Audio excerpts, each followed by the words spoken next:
ઓમ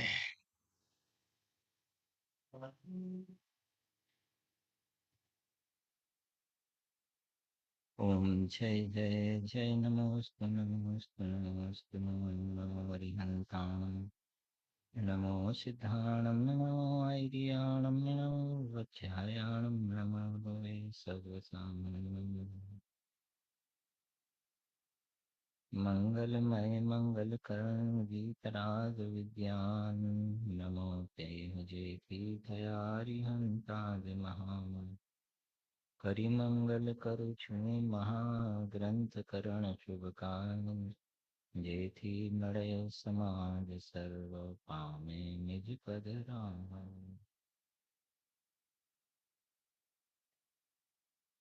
આચાર્ય કલ પંડિત પ્રવર શ્રી ટોડરમલજી દ્વારા રચિત રહસ્યપૂર્ણ ચિઠ્ઠીમાં સવિકલ્પથી નિર્વિકલ્પ થવાનું જે વિધાન, એમાં જ્યારે જીવ પક્ષાતિક્રાંત દશાને પ્રાપ્ત થાય છે, મતિ જ્ઞાન તત્વ પણ આત્મ સન્મુખ થાય છે, શ્રુતિ જ્ઞાન પણ જ્યારે આત્મ સન્મુખ થાય છે. આપણે વાત કરી હતી કે ઇન્દ્રિય અને મન જે શરીર સાથે રિલેટેડ છે એ તો છે, એ પૂદગલની પર્યાય છે, અને અંદરમાં મતિ જ્ઞાન અને શ્રુત જ્ઞાન એ જ્ઞાન ગુણની પર્યાય છે. હવે છદ્મસનો ઉપયોગ એક સમયમાં એક જ્ઞેયમાં લાગે છે. એટલે પંડિતજીએ જણાવ્યું કે જ્યારે કાલે વાંચ્યું હતું ને આપણે, જો આ વાંચીએ છીએ પેરેગ્રાફ, ફરીથી આવી ગઈ સ્ક્રીન પર એ પેરેગ્રાફ, પેજ નંબર 349.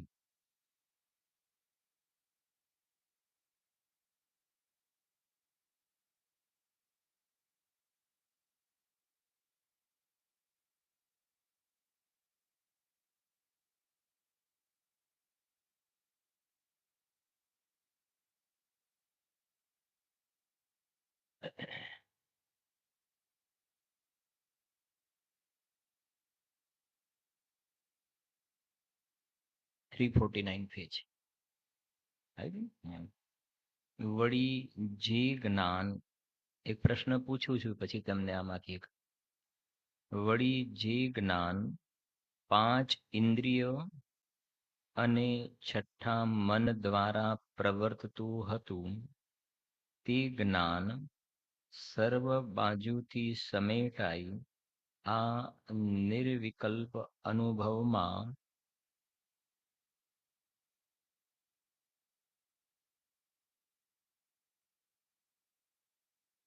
नीचे वाले 2 पैराग्राफ,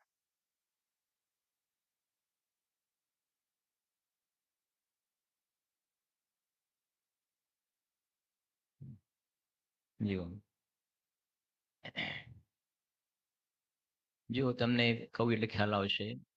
આપણે આગળના પેજમાં એક ભણ્યા હતા, કાલે આપણે 2 વખત રિપીટ પણ કર્યું હતું કે જે શ્રીમદજીને યાદ કરીને કહ્યું હતું કે અનાદિ કાળથી જે જ્ઞાન ભવ હેતુ થતું હતું, એવી પણ અહીંયા એક લાઈન હતી, હું ખોલાવતો નથી વધારે, કે જો ઓ નિકાલના 348 પેજ નિકાલના, એટલે તમારે બધું કમ્બાઇન્ડ થઈ જાય. 348 पेज, इसमें ऊपर का तीसरा पैराग्राफ, वड़ी આવી ગયું? હા, જો સાંભળજો.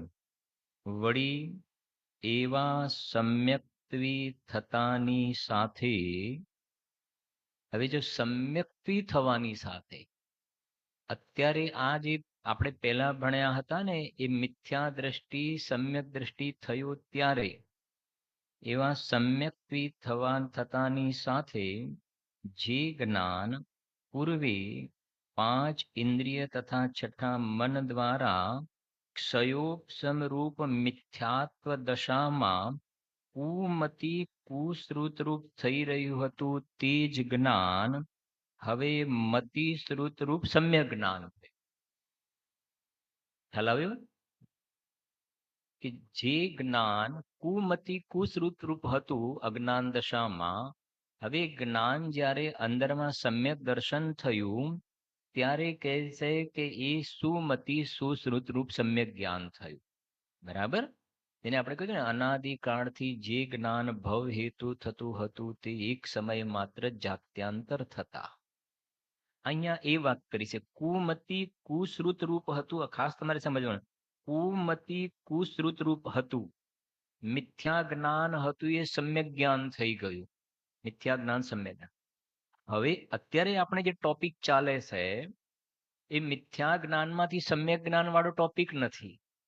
સમ્યક જ્ઞાન તો ઓલરેડી છે જ, પણ એ સમ્યક જ્ઞાનીનો ઉપયોગ સવિકલ્પ દશામાં છે. તો જ્યારે પાછા અંદરમાં ચાલ્યા જાય છે એ વખતે કે સમ્યક જ્ઞાન તો છે જ, પણ ઉપયોગ જ્યારે બહાર હતો એ વખતે હવે આ જે છે ને પેલો શ્રદ્ધાનો દોષ તો નીકળી ગયો છે. તો જ્યારે ઉપયોગ બહાર જતો હતો એ વખતે ઇન્દ્રિય અને મનનું અવલંબન ચાલતું હતું. પછી જ્યારે કેવળ સ્વરૂપ સન્મુખ થયું એ વખતે ઇન્દ્રિય અને મનનો અવલંબનનો વ્યાપાર બંધ થયો. આ સ્થૂળ કથન છે, આગળ સૂક્ષ્મ કથન પણ આવશે. બરાબર. જો આવી જાઓ હવે નિકાલના 349 વાલા. વળી જે જ્ઞાન આવી ગયું. પાંચ ઇન્દ્રિય. હવે વળી જે જ્ઞાન એટલે આ મિથ્યા જ્ઞાન કે સમ્યક જ્ઞાન? જોરથી બોલો. આ સમ્યક જ્ઞાનની વાત છે. બરાબર છે કે નહીં? આ સમ્યક જ્ઞાન. વળી જે જ્ઞાન પાંચ ઇન્દ્રિય અને છઠ્ઠા મન દ્વારા પ્રવર્તું હતું તે જ્ઞાન સર્વ બાજુથી સમેટાઈ સંકેલો કરી આ નિર્વિકલ્પ અનુભવમાં, એટલે સવિકલ્પ દશામાંથી નિર્વિકલ્પ અનુભવમાં કેવલ સ્વરૂપ સન્મુખ થયું. કારણ કે તે જ્ઞાન ક્ષયોપ સમરૂપ છે. તેથી એક કાળમાં એક જ્ઞેયને જ જાણે છે. તે જ્ઞાન સ્વરૂપ જાણવાને પ્રવર્ત્યું ત્યારે અન્યને જાણવાનું સહેજ જ શું થયું? બંધ થયું. ત્યાં એવી દશા થઈ કે બાહ્ય અનેક શબ્દ આદિક વિકાર હોવા છતાં પણ સ્વરૂપ ધ્યાનીને તેની કાંઈ ખબર નથી. કહ્યું ને આગળ એક ટોપિક આવશે. આ બહારમાં જે ચાલે છે, કહ્યું ને ઢોલ નગારા વાગતા હોય પણ સ્વરૂપ ધ્યાનીને એની કાંઈ ખબર છે નહીં. એ પ્રમાણે મતિ જ્ઞાન પણ સ્વરૂપ સન્મુખ થયું. વળી ન આદિકના વિચારો મટવાથી શ્રુત જ્ઞાન પણ સ્વરૂપ સન્મુખ થયું. હવે જ્યારે આ ઉપયોગ અંદર છે ને એ વખતે હજુ કેવળ જ્ઞાન પ્રગટ થયું નથી.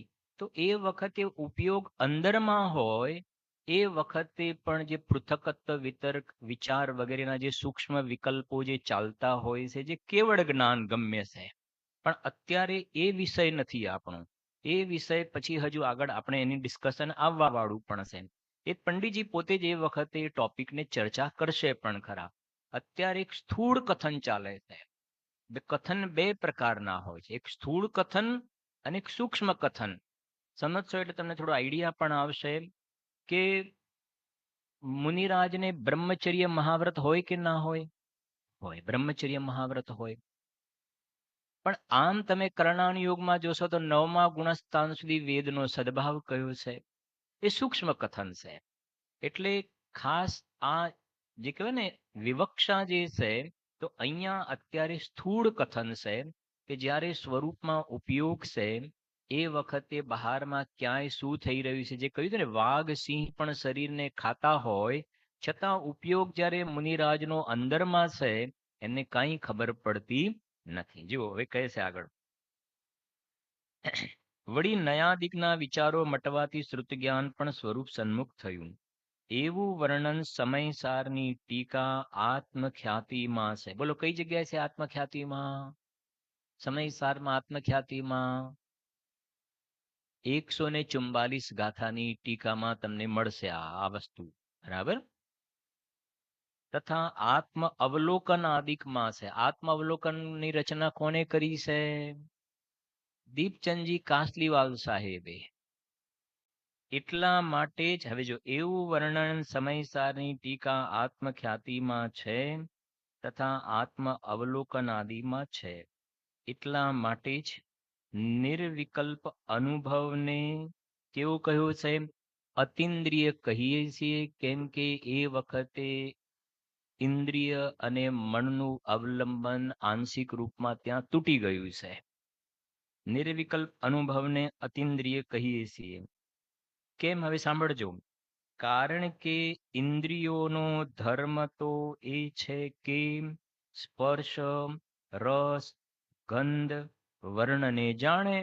આ ઇન્દ્રિયો જે છે એ તો સ્પર્શ, રસ, ગંધ, વર્ણને જાણે એટલે જાણે નહીં હો. આ જાણે તો જ્ઞાન જ. જાણવાનું કામ તો કોણ કરે? જ્ઞાન. પણ આ ઇન્દ્રિયો જે છે એ બહારમાં સ્પર્શ, રસ, ગંધ, વર્ણવાળા જે પૂદગલ પદાર્થો છે એને જાણવામાં આ ઇન્દ્રિયો નિમિત્ત કારણ હોય છે. અને આત્મામાં આ સ્પર્શ, રસ, ગંધ, વર્ણ તો છે નહીં. એનો મતલબ આ ઇન્દ્રિયોની નિમિત્ત હોય અને તમને આત્મા અનુભવમાં આવી જાય એવું તો બનશે નહીં. જે અલિંગ ગ્રહણ 172 ગાથા શરૂઆતના જ બધા બોલની અંદર વાત કરી છે. 20 બોલની અંદર શરૂઆતના 2 બોલની અંદરની ચર્ચા આવેલી પણ છે, બરાબર. કે ઇન્દ્રિયોથી જાણે એવો આત્મા નથી ને ઇન્દ્રિયોથી જણાય એવો પણ આત્મા નથી, બરાબર. જો હવે માટે જ જો કારણ કે ઇન્દ્રિયોનો હવે ધર્મ એટલે પાછું ધર્મ એટલે નેચર, સ્વભાવ, ઇન્દ્રિયોનો રોલ. જેમ પાણીનો ધર્મ શીતળતા, એમ ઇન્દ્રિયોનો નેચર આ છે. ઇન્દ્રિયોનો ધર્મ તો એ છે કે સ્પર્શ, રસ, ગંધ, વર્ણને શું કરે? જાણે. એટલે ફરીથી કહે છે એ જાણે એટલે આ નિમિત્ત કારણ છે, તે અહીંયા નથી. અને મનનો ધર્મ એ છે કે તે અનેક વિકલ્પ કરે. મનના નિમિત્તથી શું થાય છે? અનેક વિકલ્પો થાય છે. પેલા સ્પર્શ, રસ, ગંધ, વર્ણને જાણવામાં નિમિત્તભૂત કારણ છે અને મનના નિમિત્તે શું થાય છે? અનેક પ્રકારના વિકલ્પો ચાલે છે. તે પણ અહીંયા નથી.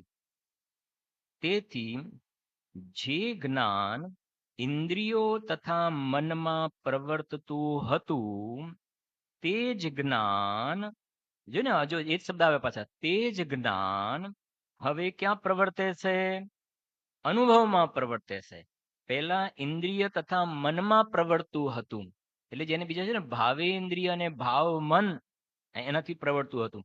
હવે કે છે પેલું ભાવેન્દ્રિયનો જન્મ થતો હતો એની જગ્યાએ અંદરમાં ગયા ને તો ભાવેન્દ્રિયની જગ્યાએ અતિન્દ્રિય જ્ઞાન, ભાવ શ્રુત જ્ઞાન જે પ્રગટ થયું અને એમાં અનુભવના કાળની અંદર જે છે એ વખતે તો અતિન્દ્રિય જ્ઞાન, ઇન્દ્રિય અને મનનું અવલંબન છૂટ્યું છે. વિશેષ રૂપથી ત્યાં દશા જોવામાં આવે છે.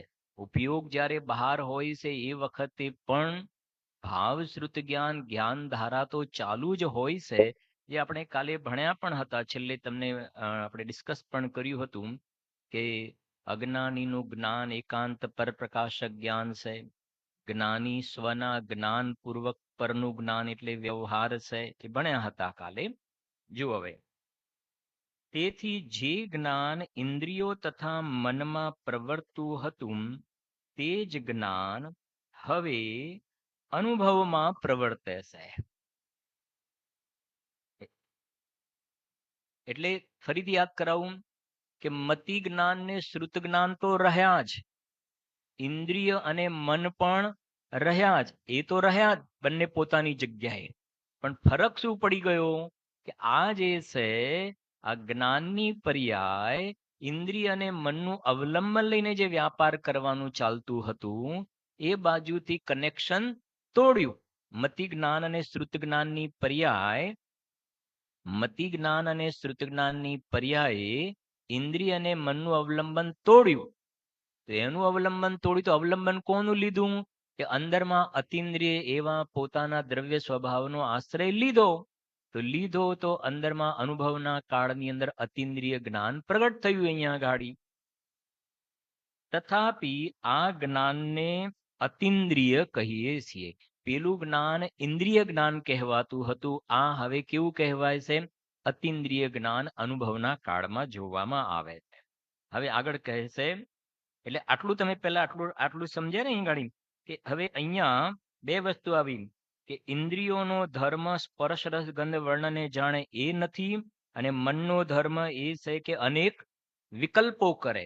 હું એટલા માટે રિપીટ કરાવું છું કે આગળ આની ચર્ચા એક બીજી અપેક્ષાથી આવી રહી છે. એટલા માટે કે મનનો ધર્મ શું છે? કે અનેક શું કરે?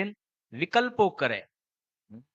અનુભવના કાળની અંદર એ વિકલ્પો પણ જોવામાં આવતા નથી. જે આપણા કલશ 69 નંબરનો લગભગ આઈ થિંક યૈવ મુક્ત્વા નય પક્ષપાતમ સ્વરૂપ ગુપ્તા નિવસંતિ નિત્યમ વિકલ્પજાલ ચ્યુત શાંત ચિત્તા સ્તૈવ સાક્ષાત અમૃતમ પિબંતી. છે ને શ્લોક?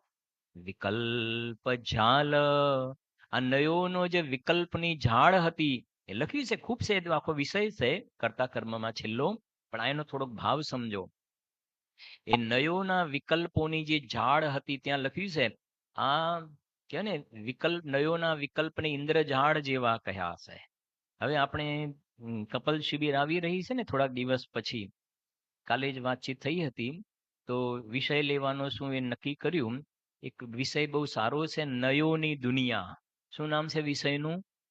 એટલા માટે કહું છું કે તમે ઘરે જઈને છોકરાઓને કહેજો, બહારની દુનિયા કદાચ સમજાય છે કે નહીં, આ બહારની દુનિયામાં કશું જોવા જેવું છે નહીં.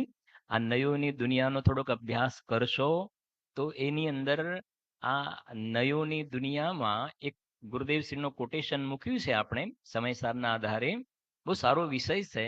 લગભગ વચ્ચે એક વખતે મણિનગરમાં એક ક્લાસ લીધો હતો, મણિનગરમાં ટોપિક લીધો હતો અને બહુ સારું રહ્યું હતું. એટલે વિચાર થયો કે આ નય સંબંધીની જાણકારી હોય તો બહુ સારું રહેશે. બેઝિક સદબુત અસદબુત જે બેઝિક 4 વ્યવહારના નિશ્ચયના છે એની ચર્ચા કરીશું પણ ખરા. એમાં એક વાત આવે છે કે નયોને ઇન્દ્રઝાડ જેવું કહ્યું છે. પણ એ જે નયોને જે ફંક્શનને બરાબર સમજતો નથી અને ઇન્દ્રઝાડ જેવું લાગે છે. એના માટે હું કહું છું કે ગાંધીનગરમાં છે ને વ્યવસ્થા, હા, એ જેને ખબર ના પડે ને એને બધું સરખું જ લાગે. ચ 5 ને ઘ 5 ને ખ 5 ને ચ 5 ને આ બધું ક્યાં એની એક જગ્યા ઉભા રહે એવું લાગે. જબરું બનાવ્યું છે. એના કરતા આપણે શું પેલું બે તલોદમાં જતા હોય તો પેલું માર્કેટ યાર્ડ આગળ મારું ઘર છે બાજુમાં, માતાજીના ચોકની પાછળ ઘર છે, સુકુમાર શાળાની સામે ઘર છે, જલ્દી ખબર પડે. પણ આ ચ 5 ને ઘ 5 તો અહીંયા ઉભા સરખું જ લાગે. પણ એ આપણને ઇન્દ્રજાળ જેવું લાગે છે ગાંધીનગર. પણ જેને નકશો બરાબર ખ્યાલ હોય કે ઘ 5 એટલે આમ ઘ ને આમ 5, ચ અને આમ ગોઠવણી કરો એટલે કે છે કે અરે આ તો બહુ સરસ નકશો છે, આમાં કોઈ કન્ફ્યુઝન નથી. એમ નયોના ટોપિકને જે બરાબર નથી સમજતો એને ઇન્દ્રજાળ જેવું લાગે છે.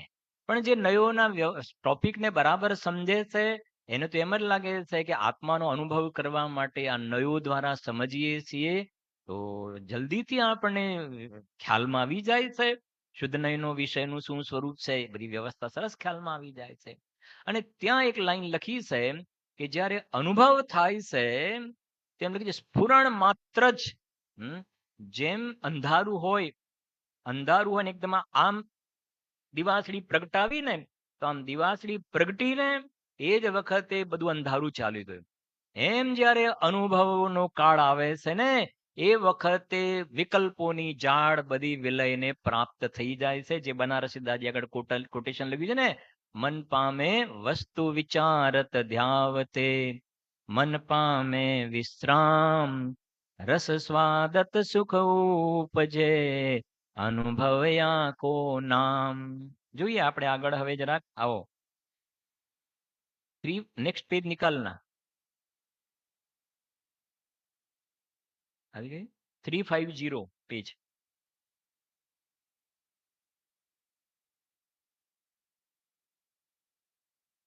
હા, વળી હવે સાંભળજો. વળી આ સ્વાનુભવને મન દ્વારા થયો એમ પણ કહીએ છીએ. નથી આવ્યું?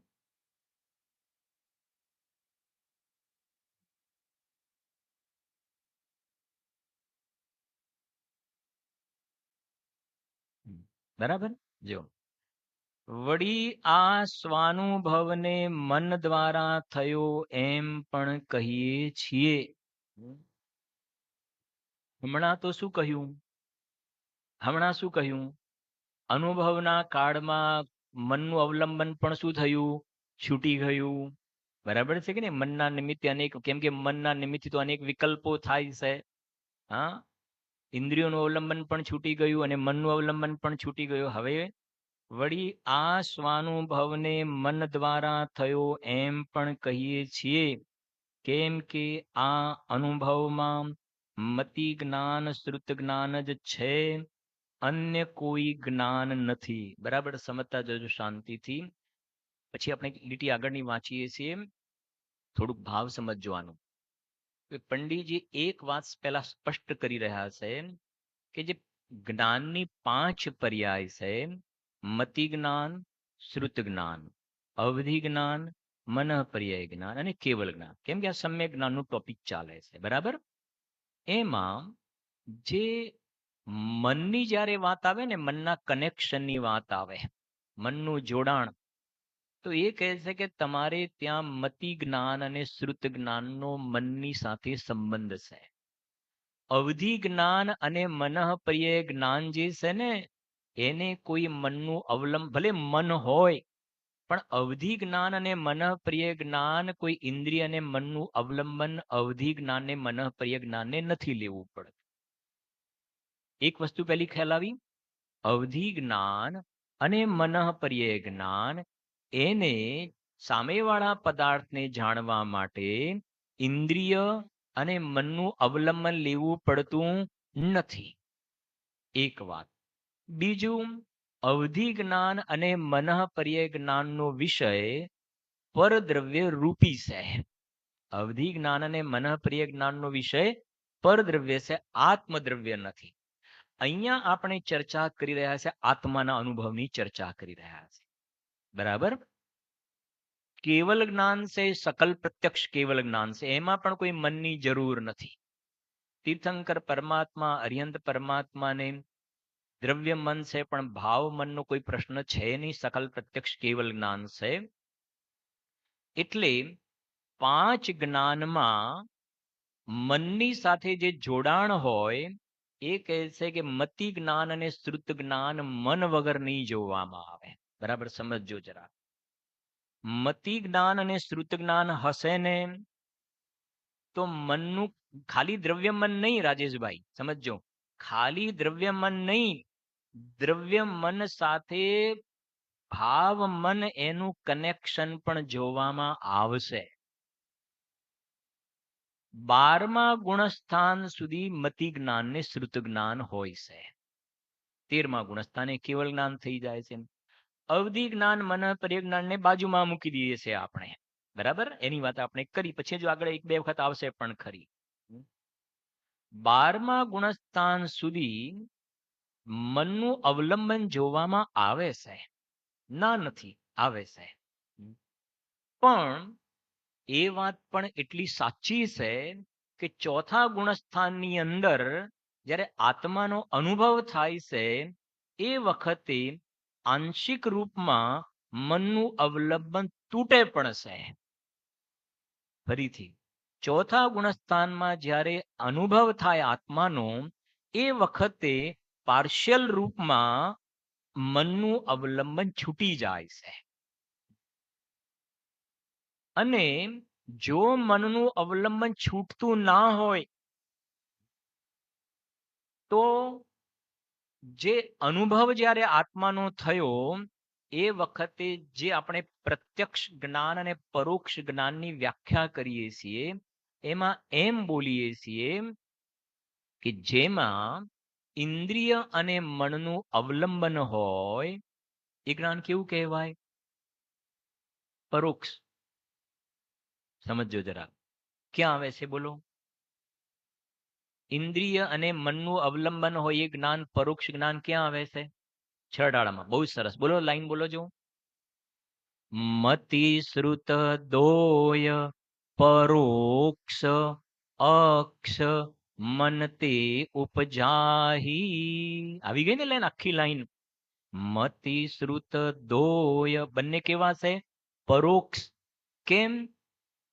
અક્ષ એટલે ઇન્દ્રિય અને મન એટલે મતિ જ્ઞાન અને શ્રુત જ્ઞાન એને ઇન્દ્રિય અને મનનું અવલંબન જોવામાં આવે છે એટલે પરોક્ષ જ્ઞાન છે. એટલે પરોક્ષ જ્ઞાન છે. બીજા એક શાસ્ત્રનો આધાર આપશો? બહુ સરસ. તત્વા સૂત્ર. શું સૂત્ર છે?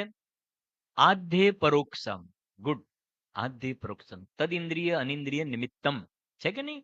કે પાંચ જ્ઞાનમાંથી શરૂઆતના બે જ્ઞાન કયા? બે જ્ઞાન, મતિ જ્ઞાન અને શ્રુત જ્ઞાન, બે પરોક્ષ જ્ઞાન છે.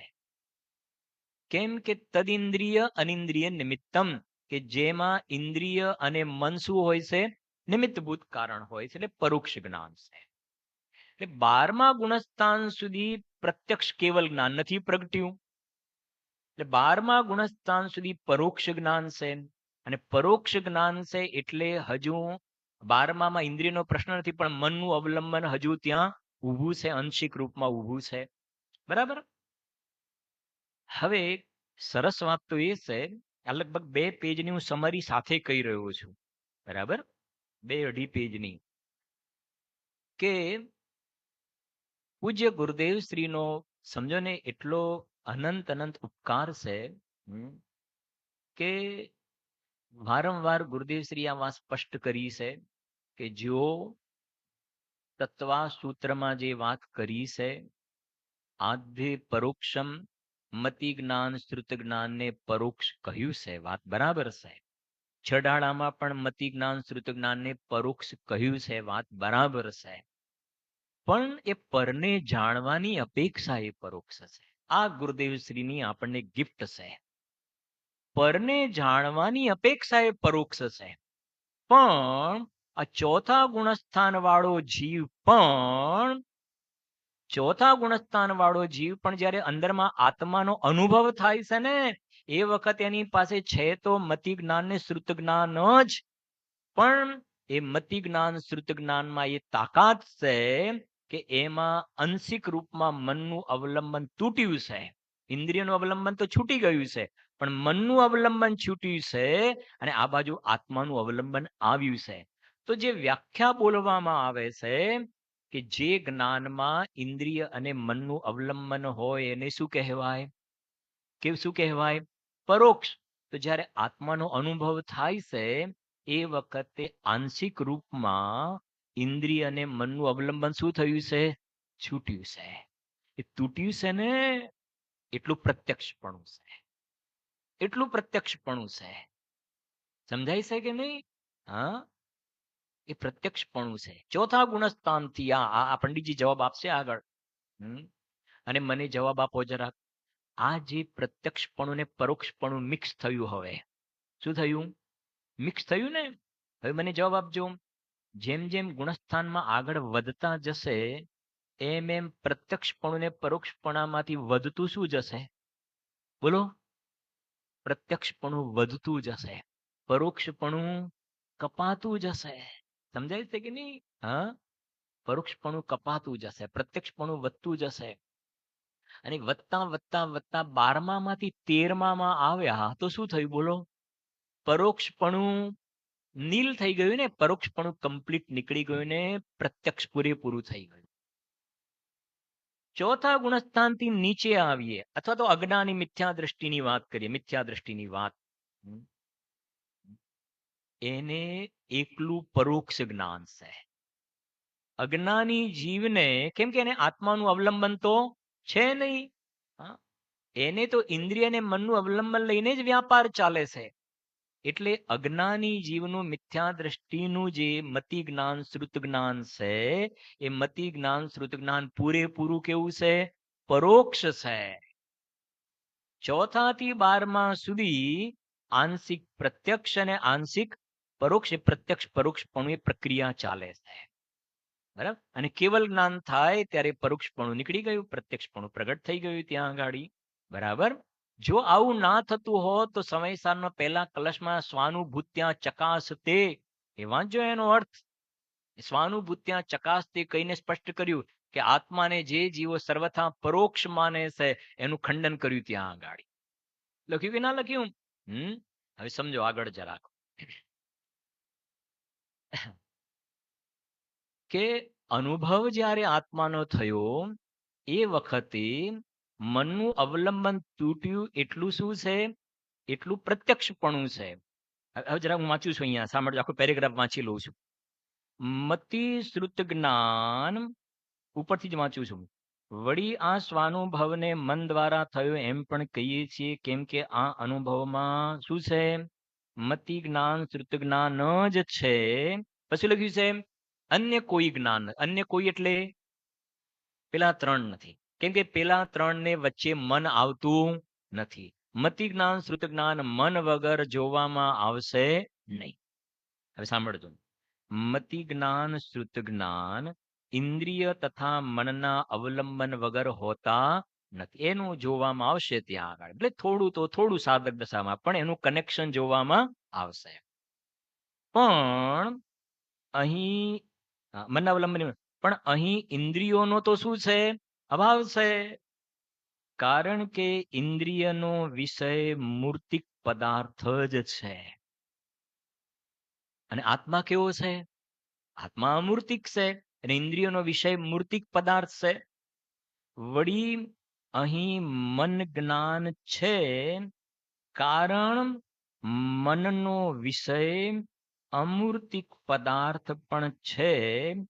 તેથી અહીં મન સંબંધી પરિણામ સ્વરૂપ વિશે એકાગ્ર થઈ અન્ય ચિંતાનો નિરોધ કરે છે. તેથી તેને મન દ્વારા થયું એમ કહીએ છીએ.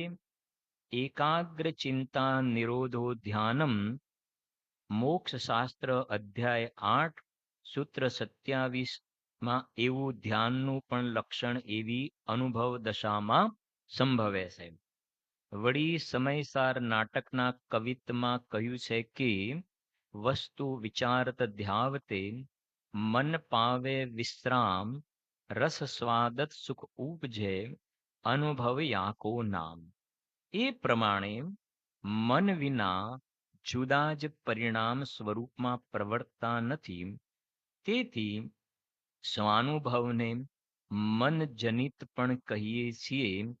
તેથી તેને અતિન્દ્રિય કહેવામાં અને મનજનિત કહેવામાં કાંઈ વિરોધ નથી, વિવક્ષા ભેદ છે. વળી તમે લખ્યું કે આત્મા અતિન્દ્રિય છે, તેથી અતિન્દ્રિય વડે જ ગ્રાહ્ય થઈ શકે. તો ભાઈ શ્રી મન અમૂર્તિક પદાર્થને પણ ગ્રહણ કરે છે, કારણ કે મતિશ્રુત જ્ઞાનનો વિષય સર્વ દ્રવ્યો કયા છે. તત્વા સૂત્રમાં કહ્યું કે મતિશ્રુત યોર નિબંધો દ્રવ્યેશ્વ સર્વ પર્યાયેષુ. શું કહેવું છે આ? બરાબર સમજો. થોડું ઘણું તમે આમ પ્રશ્ન કદાચ અંદરમાં ઊભા થવા જોઈએ. મારી દ્રષ્ટિએ આ બધું વાંચ્યું એમાં કંઈક આમ અટપટું લાગવું જોઈએ. આશંકા જેને કહેવાય, તો તમને આ સોલ્યુશનમાં વધારે મજા આવશે. જો એક વાત એ કહી છેલ્લે હમણાં કે આત્મા અમૂર્તિક છે. આત્મા કેવો છે? અમૂર્તિક છે. બરાબર. અને મતિ શ્રુત જ્ઞાનનો વિષય લખ્યો કે મતિ જ્ઞાન અને શ્રુત જ્ઞાન જે છે એ અમૂર્તિક પદાર્થોને પણ શું કરે છે? ગ્રહણ કરે છે. અને મન વડે, ત્યાં લખ્યું મન વડે લખ્યું ને, જો તો ભાઈ શ્રી મન અમૂર્તિક પદાર્થને પણ શું કરે છે? ગ્રહણ કરે. પહેલા આટલું સમજી લઈએ કે મન અમૂર્તિક પદાર્થને કેવી રીતે ગ્રહણ કરે. આત્મા અમૂર્તિક છે, બરાબર. તમને પૂછું જરા કે આ જે શરીર છે ને, શરીર, આ હાથ છે, આંગળીઓ છે, આ ઘડિયાળ છે, એ તમને દેખાય તો છે ને, બરાબર. એમાં ઇન્દ્રિય નિમિત્ત છે કે મન નિમિત્ત છે? નિમિત્ત. હા, આ ઘડિયાળ તમને દેખાય છે, એમાં ઇન્દ્રિય નિમિત્ત છે કે મન નિમિત્ત છે? ઇન્દ્રિય નિમિત્ત છે. શું નિમિત્ત છે? આ રૂમાલ, સફેદ રૂમાલ છે, વ્હાઈટ છે ને, તો ઇન્દ્રિય, આ ચક્ષુ ઇન્દ્રિય શું થઈ? એમાં નિમિત્ત થઈ. હું બોલું છું એ તમને સંભળાય છે ને, એમાં કઈ ઇન્દ્રિય નિમિત્ત થઈ? કર્ણ ઇન્દ્રિય નિમિત્ત થઈ. ખ્યાલ આવે છે કે નહીં? હા, હું બોલું છું ને તમને સંભળાય છે, એમાં ઇન્દ્રિય કઈ નિમિત્ત થઈ? કર્ણ ઇન્દ્રિય, બરાબર. અને આ ઘડિયાળમાં અથવા તો ભગવાન જે ઉપર છે એના દર્શન કર્યા, એમાં ચક્ષુ ઇન્દ્રિય નિમિત્ત થઈ, બરાબર.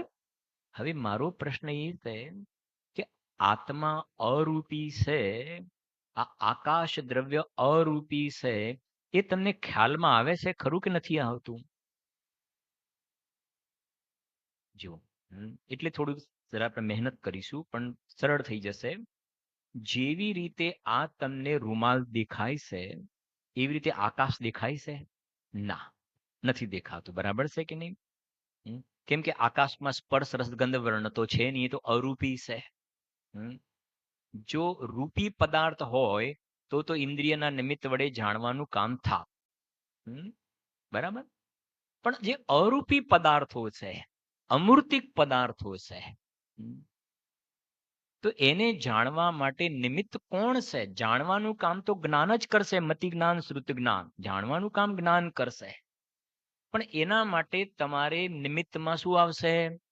મન આવશે. મન કે જે ભાઈ હું અમૂર્તિક પ્રદેશોનો પુંજ છું. આ શરીર પ્રમાણ આત્માના પ્રદેશો જે છે અમૂર્તિક છે. ધર્મ દ્રવ્ય અરૂપી છે, અધર્મ દ્રવ્ય અરૂપી છે, કાલાણું અરૂપી છે, આકાશ અનંત પ્રદેશી અરૂપી છે. એવું તમને શાસ્ત્રનો અભ્યાસ કરીને ખ્યાલમાં આવે છે ખરું કે નથી આવતું? અહીંયા અંદરમાં આત્મા અરૂપી છે એવું તમારા જ્ઞાનમાં ખ્યાલમાં આવે છે કે નથી આવતું? આવે છે ને ખ્યાલમાં? ખ્યાલમાં આવે છે. અને એમાં સમજો, એમાં બાહ્ય નિમિત્ત છે, શાસ્ત્ર દ્વારા આપણે ભણ્યા. બે વાત લખી છે, આગળ આવશે. અને એક અનુમાન દ્વારા ખ્યાલમાં આવ્યો. બે વસ્તુ, આગમ દ્વારા અને અનુમાન દ્વારા. કે ભાઈ જુઓ, જ્યાં જ્યાં જ્ઞાન હોય ને, ત્યાં ત્યાં આત્મા હોય. જ્યાં જ્યાં જ્ઞાન હોય ત્યાં ત્યાં શું હોય? આત્મા. અને મને જાણવું જાણવું જાણવું થઈ રહ્યું છે. આમાં જ્ઞાન હોય આમાં જ્ઞાન ના હોય ને, એટલે આને આત્મા કહેવાય? ના કહેવાય. જ્યાં જ્ઞાન હોય ત્યાં શું હોય? આત્મા હોય. જ્યાં જ્ઞાન હોય ત્યાં આત્મા હોય, એ આપણે અનુમાન દ્વારા જાણ્યું. જ્યાં જ્ઞાન, અને મારામાં જાણવું જાણવું થઈ રહ્યું છે, એનો મતલબ હું કોણ છું? હું આત્મા છું, અમૂર્તિક પ્રદેશોનો પુંજ છું. તો આ મેં આત્માનું સ્વરૂપ જાણ્યું આગમ જ્ઞાન વડે અને અનુમાન જ્ઞાન વડે. બોલો જો. હા, આગમ જ્ઞાન વડે ને અનુમાન જ્ઞાન વડે એ નિમિત્ત થયા. અને આ પ્રકારે એની અંદર એ નિર્ણય કરવામાં મન દ્વારા, અહીંયા અંદરમાં શું આવ્યું? ત્યાં મન દ્વારા મેં વિચાર કર્યો કે આત્માનું સ્વરૂપ આવું છે, આવું છે, આવું છે, આવું છે. તો એ કહે છે કે એ મન દ્વારા જે વ્યાપાર ચાલે છે ને, એ અમૂર્તિક. હવે સમજો, અમૂર્તિક જે લખ્યું છે ને, મતિ જ્ઞાન શ્રુત જ્ઞાનનો વિષય અમૂર્તિક અરૂપી પદાર્થને પણ ગ્રહણ કરે છે. એનો અર્થ આ સમજવો કે જેમ આના પ્રદેશો જેમ તમને દેખાય છે, બરાબર સમજો, આ રૂમાલના પ્રદેશો તમને જેમ દેખાય છે, આ ઘડિયાળના પ્રદેશો તમને જેમ દેખાય છે, જેને શાસ્ત્રની ભાષામાં સામવ્યવહારિક પ્રત્યક્ષ કહેવાય. જો સમજો, આમાંથી પૂજ્ય ગુરુદેવ શ્રીને કોને જોયેલા છે? આંગળી ઊંચી કરો જો. પૂજ્ય ગુરુદેવ શ્રીને કેટલા વ્યક્તિઓ જોયેલા છે? આમાં તો સરખો હાથ ઊંચો કરો, આ તો ખુમારીની વાત છે ને. હા, બહુ સરસ. બરાબર છે કે નહીં?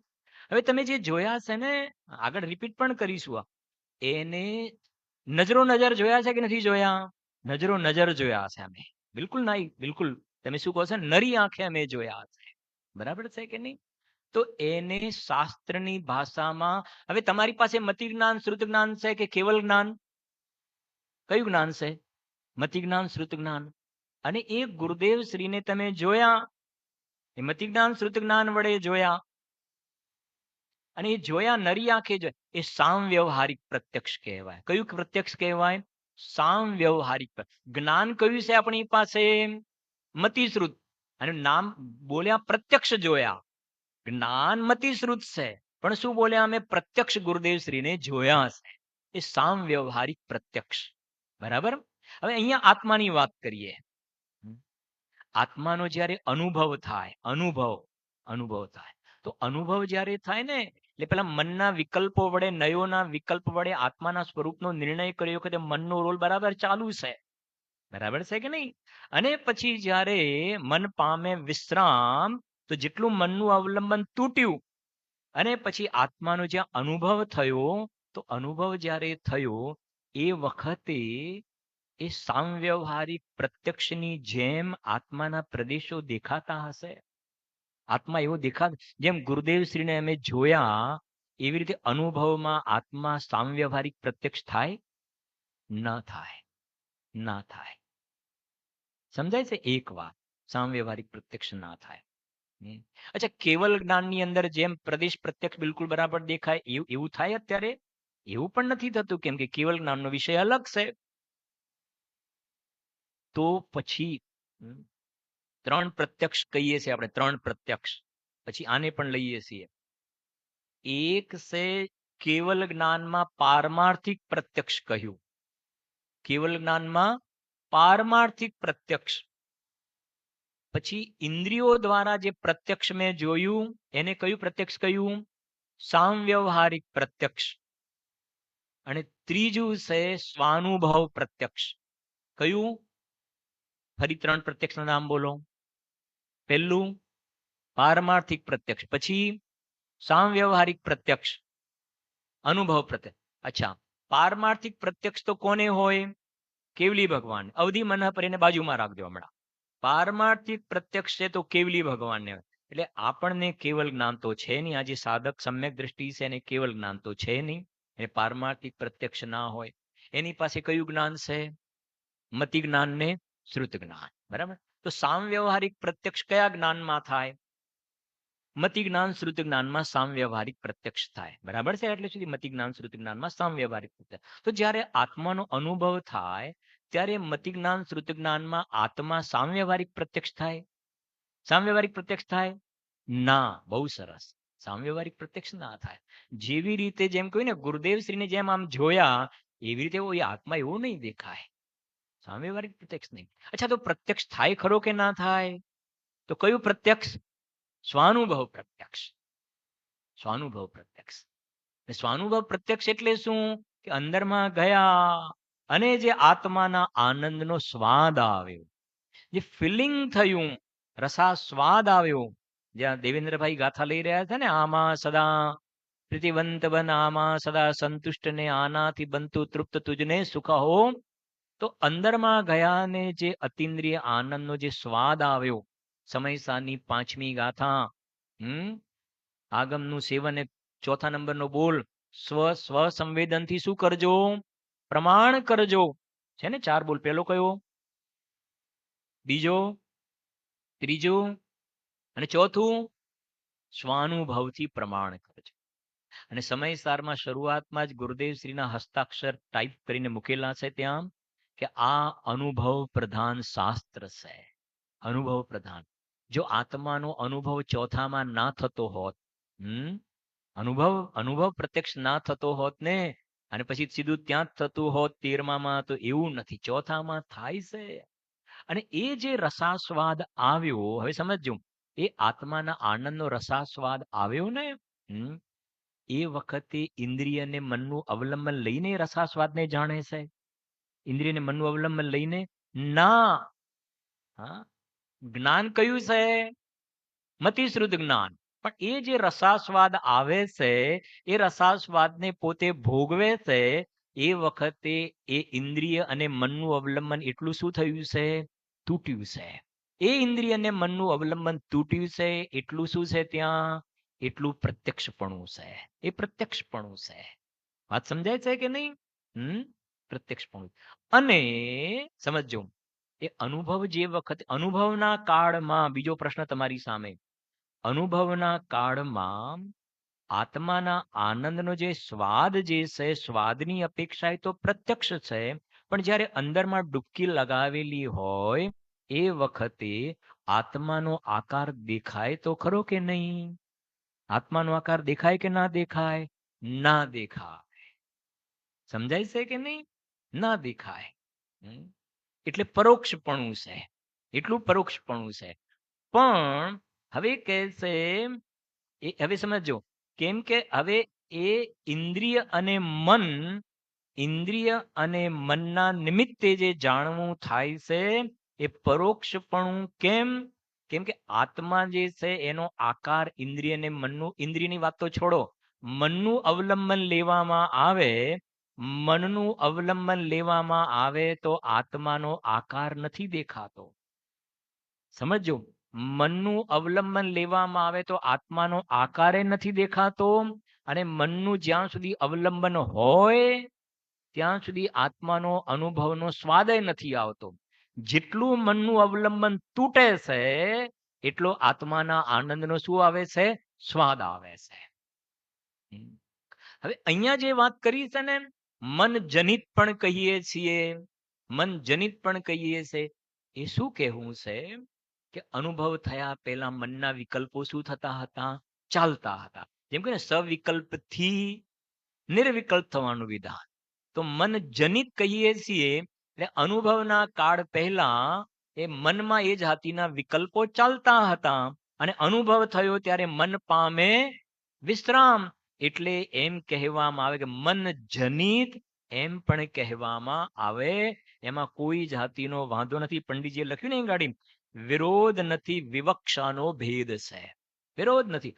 મન જનિત કહો, મન જનિત કહો કે મનનું અવલંબન તૂટી ગયું કહો, કોઈ વાત. મન જનિત કહ્યું એટલે મનનું અવલંબન છે એમ નહીં, પણ છેલ્લે મનનું અવલંબન હતું એ શું થયું? એટલું તૂટ્યું. એટલે એમ કહેવાય કે મન જનિત એમ કહેવાય. કેમ કે ઉપર જે શ્લોકમાં લખ્યું ને, જો વસ્તુ વિચારત ધ્યાવતે, પછી લખ્યું છે મન પામે વિશ્રામ. મન પામે વિશ્રામ. પૂરેપૂરું વિશ્રામ નથી પામ્યું. સમજો, ચોથામાં જેટલું વિશ્રામ પામ્યું છે ને એટલો રસાસ્વાદ છે, અને અબુદ્ધિપૂર્વક જેટલો રાગ છે, ચોથામાં ઉપયોગ અંદરમાં છે ને, એ વખતે અબુદ્ધિપૂર્વકનો રાગ છે કે નહીં?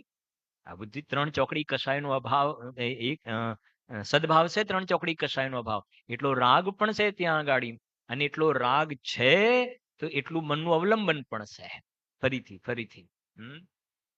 ચોથા ગુણસ્થાનમાં, પછી તમે એક જવાબ આપજો.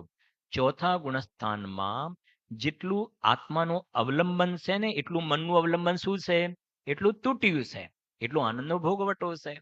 અને હજુ જેટલું મનનું અવલંબન તૂટ્યું નથી ને, મનનું અવલંબન તૂટ્યું નથી એટલો ત્યાં અબુદ્ધિપૂર્વકનો રાગ અથવા તો અલ્પજ્ઞતા એટલું ત્યાં જોડાણ પણ જોવામાં આવે છે. અને ધીરે ધીરે શું થતું જાય છે? મુનિદશામાં કહો જરાક. મુનિદશામાં શું થશે? આત્માનું અવલંબન વધી ગયું છે ને, તો વધી ગયું છે. ત્રણ ચોકડી કષાયના અભાવની વીતરાગતા છે, તો એટલું મનનું અવલંબન શું થયું છે ત્યાં? એટલું મનનું અવલંબન તૂટ્યું છે. શુદ્ધોપયોગમાં મુનિરાજ છે તો મનનું અવલંબન એટલું તૂટ્યું છે. અને અબુદ્ધિપૂર્વકનો રાગ છે એટલું મનનું અવલંબન ઊભું છે. ખ્યાલ આવે છે? જરાક વિષય એવો છે પણ બહુ સારું સમજવા જેવો છે. એક પ્રશ્ન પૂછું તમને, સમજો. સૂક્ષ્મ લોભ ક્યાં સુધી હોય છે? ક્યાં સુધી? 12મા સુધી. બરાબર છે કે નહીં? 10મા સુધી. બરાબર, સરસ. સૂક્ષ્મ લોભ 10મા સુધી હોય છે. બરાબર. મતિ જ્ઞાન શ્રુત જ્ઞાન 12મા સુધી છે. મતિ જ્ઞાન શ્રુત જ્ઞાન 12મા સુધી છે. તો 10મામાં જે સૂક્ષ્મ લોભ છે ને, હા, 12મામાં તો વિતરાગ થઈ ગયા, યથાખ્યાત ચારિત્ર થઈ ગયું. યથાખ્યાત તો કહેતે કે હજુ મનમાં શું હજુ ખામી રહી છે, મનમાં કયો દોષ બાકી રહ્યો છે હજી, બોલો. હા, બહુ સરસ. કે 12મા ગુણસ્થાનની અંદર વિતરાગ તો થઈ ગયા છે, વિતરાગ થઈ ગયા છે. પણ હજુ પણ મનનું અવલંબન ઊભું છે, જે રાખવા જેવું નથી. તોડવાનો ક્રમ ચોથાથી શરૂ કર્યો હતો, પણ ટુકડા કરતા કરતા કરતા, સમજાય છે કે નહીં? એક ઘટના કહી પછી પૂરું પણ કરીશ. મારા મોટા ભાઈ છે ને, એમને કિડનીમાં સ્ટોન હતા, પથરી. પથરી ખૂબ ખૂબ સમજો, ખૂબ ઘણા હેરાન થતા હતા, ઘણી હેરાનગતિ હતી. પછી એક વખતે લિથોટ્રિપ્સીની સિસ્ટમ, અત્યારે ખબર નથી શું હશે, લગભગ મારા ખ્યાલ 15 વર્ષ પહેલાની વાત છે, 15-17 વર્ષ પહેલાની. તો લિથોટ્રિપ્સીમાં શું કરે કે તમારે એક રૂમમાં બેસવાનું, બીજા રૂમમાંથી એક રેસ કે પ્રમાણે મોકલવામાં આવે, અને તમે જે બેઠા હોય ને, તો ત્યાં અંદરમાં હથોડી વાગતી હોય ને એવું તમને ફીલ થાય. એટલે પથરી જે હોય ને, સ્ટોન એ નીકળે નહીં, એટલે તમને પહેલી સિટિંગમાં બોલાવે. અને પછી એ વખતે શું થાય કે એની અંદર ખાલી ખાલી તિરાડ પડે થોડી, પછી ફરી સિટિંગમાં એની અંદર વધારે તિરાડ પડે, પછી વધારે, ધીરે ધીરે ધીરે શું થઈ જાય, એનો ભૂકો થઈ જાય ને યુરિન વાટે શું થઈ જાય, નીકળી જાય સિસ્ટમ. એટલા માટે મને વિકલ્પ આવ્યો કે એમને જ્યારે આ પ્રક્રિયા કરાવી ને પછી નોર્મલ એમને એ પ્રમાણે યુરિન થઈ ગયું ને, તો એમને મને જે કહ્યું કે શૈલેષ, શું કહું તને, લગભગ છેલ્લા 25 વર્ષથી હું હેરાન થતો હતો. કેમ કે એમને કિડની છે નહીં. 25 વર્ષથી કહે છે કે તકલીફ થાય પણ ચલાવવું, પણ કોઈ આયુર્વેદિક લો ને આયુર્વેદિક પણ આ કરાવવું જરૂર લાગે, ઓપરેશન બહુ થઈ ગયેલા હતા એટલે રિસ્ક હતું. પણ જ્યારે આ પ્રમાણે થયું ને જે પ્રમાણે સાફ થઈ ગયું ને અંદરમાં જેમ રિલેક્સ લાગ્યું, ત્યારે એમ લાગ્યું કે બસ મારે અહીંયા એ જ કેવું છે. ગાડી ખ્યાલ આવે, સમજાય છે ને આખો ભાવ. આ 4થા થી 12મા સુધી લિથોટ્રિપ્સી સિસ્ટમ ચાલી રહી છે, ખ્યાલ આવે ને? કર્મની આમ કર્મ રૂમમાં બીજા બેઠા છે ને અહીંયા હથોડી ચાલે છે, એમ અહીંયા ઉપયોગ છે ને કર્મની પ્રકૃતિઓ શું થતી જાય, કર્મની પ્રકૃતિના ભૂક્કા બોલાવવાના આ બાજુમાં ચાલુ થઈ જાય છે. ભાવઘાતી, દ્રવ્યઘાતી જે બધું લગાવો ને એ પ્રમાણે પ્રક્રિયા ચાલે છે. અને પછી જ્યાં અંદરમાં જ્યાં કેવલ જ્ઞાન ફાટે છે અને એ વખતે આહલાદ આવે છે, લોકાલોક ઝલકે છે, અનંત સુખ વેદાય છે. તો પ્રવચન સારમાં લખ્યું, પૂર્વે જે પેલું તો 27 વર્ષ પછી એ તો ઇન્દ્રિય સુખ, આ તો કે અનાદિકાળથી જેવો નહોતો આવ્યો એવો આહલાદ, કેવલ જ્ઞાન પ્રગટ થતા એવો આહલાદ આવ્યો. અને એ જ્યારે કેવલ જ્ઞાન પ્રગટ થયું ને, તો કૃપાળુ દેવે લખ્યું, ભવના બીજ તણો આત્યંતિક નાશ જો. હવે કહે છે કે ભવનું બીજ જ ખતમ થઈ ગયું. સમ્યક દર્શન તો થાય, 4થામાં જાય ને 7મામાં જાય ને કદાચ પાછો પડે, મિથ્યા દ્રષ્ટિએ થઈ જાય, 11મામાંથી પાછો આવે. પણ કે છે આ તો કેવલ જ્ઞાન પ્રગટ કર્યું છે ને, મૂળિયા ઉખાડી નાખ્યા છે, હવે પાછા કોઈ પ્રશ્ન નથી રહેતો. સમજાય છે આખી વાત? એટલે તમે આ થોડીક આપણે એટલા માટે મહેનત કરી છે કે આ વસ્તુ આખી ખ્યાલ આવે કે પહેલા જે જાણવાનું પ્રક્રિયા ચાલે છે, ઇન્દ્રિયોને બાજુ મન વડે વિચાર કરે છે, તો અમૂર્તિક પદાર્થનો વિચાર કરે છે. તો મતિ જ્ઞાન શ્રુત જ્ઞાન જાણે છે અમૂર્તિક પદાર્થોને, જાણે છે અમૂર્તિક પદાર્થોને, પણ અમૂર્તિક પદાર્થોને જાણે પણ એની બધી પર્યાયોને નહીં. આમાં લખ્યું છે અસર્વ પર્યાયેષુ, અસર્વ પર્યાયેષુ. કેવલી ભગવાન સર્વ પર્યાયેષુ. કેવલી ભગવાન અમૂર્તિકને જાણે કે ના જાણે? જાણે. સર્વ પર્યાયેષુ, સર્વ દ્રવ્યને સર્વ પર્યાય. જ્યારે મતિ જ્ઞાન શ્રુત જ્ઞાન 6 દ્રવ્યોને જાણે રૂપિય રૂપ, પણ એની બધી પર્યાયોને નહીં, અસર્વ એટલે બધી પર્યાયોને ન જાણે. એની ચર્ચા આપણે આગળ આવશે પણ ખરી. પણ આ અત્યાર સુધી જે કહેવાનો આશય હતો એ અહીંયા કહેવા માંગતા હતા. પછી પ્રત્યક્ષ પરોક્ષનો જે પ્રશ્ન આવે છે એ આપણે બપોરના સ્વાધ્યાયની ચર્ચા કરીશું.